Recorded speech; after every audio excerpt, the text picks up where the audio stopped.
Good morning. My name is Christoph. Go. Okay. Good morning.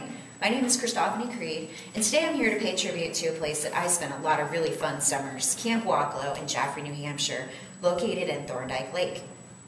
Each June when school ended and I celebrated another birthday, I was lucky enough to go to summer camp. As a child, I spent 3 fun summers in the woods of New Hampshire at Camp Wa-Klo for girls. Now, Thorndike Lake is pretty cool. It's actually located at the base of the most hiked mountain in North America, Mount Monadnock. So it created a beautiful, picturesque scenery for me to go to camp. Many of you remember how you spent your summers. Well, at Camp Wa-Klo, we had adventures. We learned how to do things like go sailing, ride horses, windsurf, play different sports, work on our swimming skills, make arts and crafts, and meet a lot of really, really fun girls from around the world. I always look forward to going to camp at Wa-Klo. It was there that not only I enjoyed great adventure, but I got to be a girl and have a really fun time without the pressure, the social pressures that may come with having boys around. As we all know, that's a tough age. So I developed an appreciation for nature and was challenged physically and mentally at camp. I've compiled stories and memories about Camp Wa-Klo that I'd like to share with you today. I'll start by giving you some history about the camp, and I'll also share some of my favorite camp activities and some of the things that I like to do most during the summer. Back in the 1930s, Olive Watkinson and Ethel Kloberg decided that they wanted to form a camp for girls where girls could really discover their talents, their interests, and who they were. As educators, they understood the need for young girls to really have these kinds of experiences as they were growing up. So in Jaffrey, New Hampshire, on Thorndike Lake, they established Camp Wa-Klo in 1937 with their very first summer camp. 13 girls were part of their very first year, and now they take about 40 to 45 each summer. And this summer, they're going to be celebrating their 73rd anniversary as a camp. Now, I have a little bit of family history at the camp. My mom also was a camper when she was the girl. So back in the 60s, she also attended the same summer camp. Some of my favorite activities were sailing. I actually signed up to sail twice a day. I just could not get enough of those sunfish boats. One of my favorite things to do was just to go all around the lake as fast as I can, as many times as I can. We got into trouble sometimes when that wind picked up, and there was one time when we actually tipped over the boat.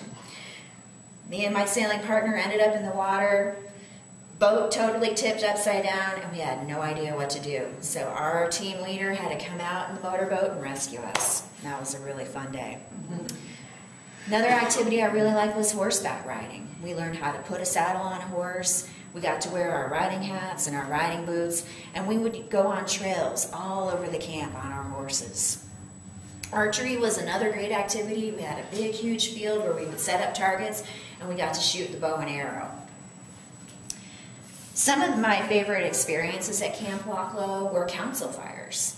Every Saturday night, everybody in the camp would assemble into the council fire, and we would be divided into green and white tribes. We would compete in relay races and different games, and we would win prizes for our tribes. We would sing songs, and we also had a bead ceremony, and that was another one of my favorite activities.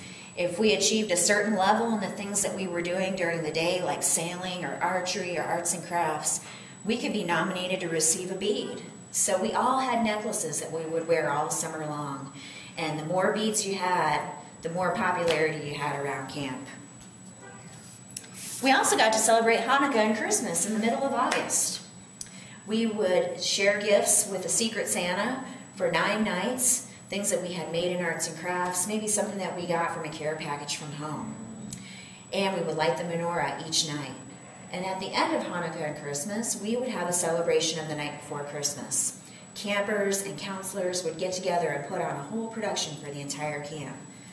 And that was always a lot of fun too. So today, I have shared with you about my summer camp history, some of my favorite camp activities, and some of my favorite things to do, like the council fire. Camp was more than just a fun place to be. It was where I learned to be part of a community, and I learned to take responsibility. We lived in bunks, and we had to keep those bunks clean. have a little picture here of me in front of my first year camp bunk. So every morning they would go around and make sure that our beds were made and our clothes were put away. That was another way that we could earn beads for our necklaces. I'd like to share with you a memory from a camper who attended this camp in 1958. She writes, "The memories from my 3 summers at Camp Wa-Klo all blur together.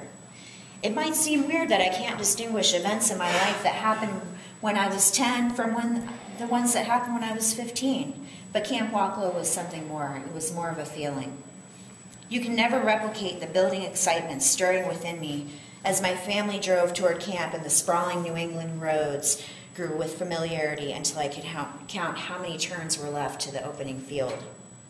Nowhere else in the world can you at camp be torn from such a sense of satisfaction of your accomplishments and the sense of desperation for just one more day with all the friends you had made. All the love to the girls still going to camp and those that shared 3 summers with me. You have made a permanent mark on my heart, and I will always remember our little corner of the world." So if you ever have an opportunity to have a summer camp experience, it will be way more than you ever expect. Thank you.